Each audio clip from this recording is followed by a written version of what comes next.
बिस्मिल्लाहिर्रहमानिर्रहीम अस्सलाम वालेकुम। Welcome to my YouTube channel पिपा फ्री स्टडी। उम्मीद करता हूँ कि आप तमाम मेरे देखने और सुनने वाले सब लोग बफज़ल खुदा खैरियत से होंगे। तो दोस्तों, आज हम बात करेंगे सरकारी मुलाजमीन के रिवाइज पे स्केल चार्ट 2017 की और प्लस उसमें जो 25% डिस्पेरेंसी अलाउंस है, जिसको एडहॉक रिलीफ अलाउंस भी कहा जा रहा है, 2021 के बारे में। और ये जानने की कोशिश करेंगे कि किस तरह से आपने अपनी तनख्वाह में इजाफे को कैलकुलेट करना है।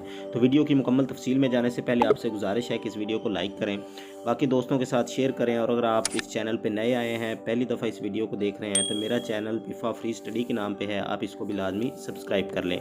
तो सबसे पहले हम बात कर लेते हैं तनख्वाह में इजाफा बुनियादी या रनिंग तनख्वाह पे होगा। तो मेरे अजीज़ दोस्तों, हुकूमत हर साल सरकारी मुलाजमीन की तनख्वाहों में कुछ परसेंटेज का इजाफा करती है, मसलन 50%, 25%, 15, 10, 5 या 7.5% तक। तो ये इजाफा खसूसन सरकारी मुलाजमीन की रनिंग बुनियादी तनख्वाह पर ही किया जाता है।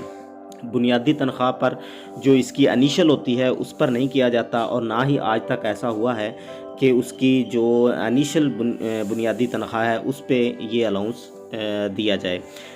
जब भी तनख्वाह में इजाफा होता है सरकारी मुलाजमीन की रनिंग बुनियादी तनख्वाह पर ही होता है, और इंशाल्लाह ये भी इजाफा 25% का जो हुआ है वो भी सरकारी मुलाजम की उनकी जो बुनियादी तनख्वाह पर है वो उसी पर होगा जो इस वक्त आप हासिल कर रहे हैं। मसलन ये हम रिवाइज पे स्केल चार्ट 2017 देख लेते हैं, और इस वक्त आपकी जो बुनियादी तनख्वाह की स्टेज है वो भी देख लेते हैं कि कौन सी है। लेकिन इससे पहले हमें चार्ट देखना भी आना चाहिए। अगर आपको देखना नहीं आता तो कोई मसला नहीं, आपको वो भी समझा देता हूँ कि किस तरह से आपने जो अपना चार्ट है वो देखना है। तो दोस्तों, इस वक्त हमारे पे स्केल जो है चार्ट 2017 के तहत चल रहे हैं, और हर मुलाजम की सैलरी स्लिप पर उसकी स्टेज को वाज़िया किया जाता है।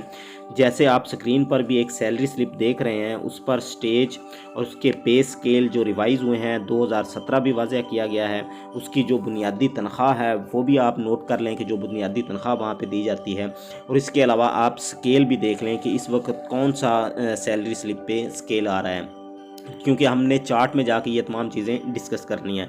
तो अब हम चार्ट पे चले जाते हैं। चार्ट अगर हम देखेंगे 2017 की तरफ आएँ तो सैलरी स्लिप पर हमने अपनी बुनियादी तनख्वाह, उसमें रिवाइज पे स्केल का साल 2017 स्टेज और स्केल देखा था। तो अब हम चार्ट पे देख लेते हैं कि स्टेज 5 जो हमारी तनख्वाह के सैलरी स्लिप के ऊपर लिखी हुई थी, अब हम यहाँ पे अगर हम देखें अपनी स्टेज जो है वो 5 स्टेज में जाके BS 16 की बुनियादी तनख्वाह जो 2016 में थी, फिर 2017 में जब स्केल रिवाइज हुए तो वो क्या थी, बेसिक 2016 में कितनी थी, 2017 में जाके अब कितनी हुई, आपकी इनिशियल जो है बेसिक क्या बनती है 2016 और 17 के मुताबिक, और उसके बाद आपकी मैक्सिमम जो है आपकी बेसिक कितनी बनती है। ये तमाम तर इसमें जो वाज़िया कर दिया गया है। ऊपर जो आपको नज़र आ रहा है वो आपको स्टेजेस नज़र आ रही हैं कि 1 से लेके 30 स्टेजेस तक का ये चार्ट होता है। उसमें जो BS 1 to BS 16 स्केल होते हैं उनकी 30 स्टेजेस होती हैं, और इसके अलावा बाकी जो सरकारी मुलाजम होते हैं BS 17, 18, 19 की स्टेजेस होती हैं 20, और इसके अलावा अगर बात कर ली जाए 20, 21, 22 की, तो इनकी स्टेजेस होती हैं 14। तो ये BS स्केल चल रहे हैं, ये आपके साल चल रहा है। और ये आप देखें तो ये आपकी जो बेसिक है या आपकी 2016 की और 17 की, और सामने आपकी जो इंक्रीमेंट है सालाना आपको जो लगती है वो वाज़िया कर दी गई है। और उसके बाद आपका एक चार्ट बना दिया गया है कि इस तरह से आपकी स्टेजेस बनेंगी स्केल के हिसाब से, कि एक स्केल से लेके स्केल 16 तक। तो ये हम जानने की कोशिश करेंगे कि जिस तरह से हमने पीछे अपना BS 16 अब अगर देखें तो उस पर हमने स्टेज देखी थी, स्टेज 5 लिखी हुई थी। तो इस पर हम अगर स्टेज 5 में चले जाएं तो आपको 26,510 रुपये यहाँ पे नज़र आ रहे होंगे।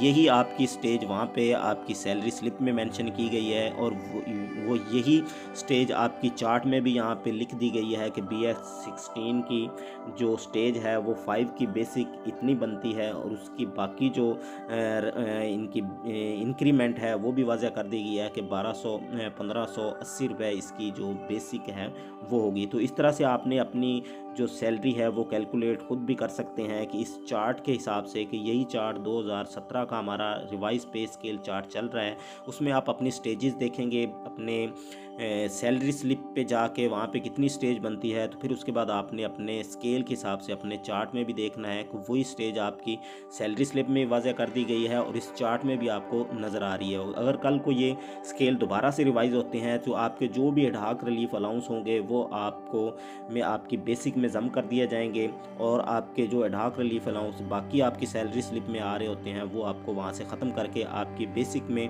उसको जम कर दिया जाएगा। और उसके बाद जो भी तनख्वाह बढ़ाई जाएगी, जिस परसेंटेज के हिसाब से बढ़ाई जाएगी, तो वो आपकी उस पर आपने उसकी परसेंटेज निकालनी है। अपनी जो मौजूदा बेसिक होगी उस पर आपकी जितने भी अमाउंट आपकी बनेगी वो आपका एडहॉक रिलीफ अलाउंस या डिस्पेंसी अलाउंस जो नया अब मिलने जा रहा है वो आपका वो अलाउंस बन जाएगा। तो उम्मीद है कि आपको ये समझ आ चुकी होगी। अगर आपको ये समझ आ चुकी है तो इस वीडियो को लाइक करें, बाकी दोस्तों के साथ भी शेयर करें, और अगर आप इस चैनल पर नए आए हैं तो मेरा चैनल लाजमी सब्सक्राइब कर लें। और मुझे नेक्स्ट वीडियो तक के लिए इजाज़त दें। अपनी दुआओं में याद रखिएगा। अल्लाह हाफिज़।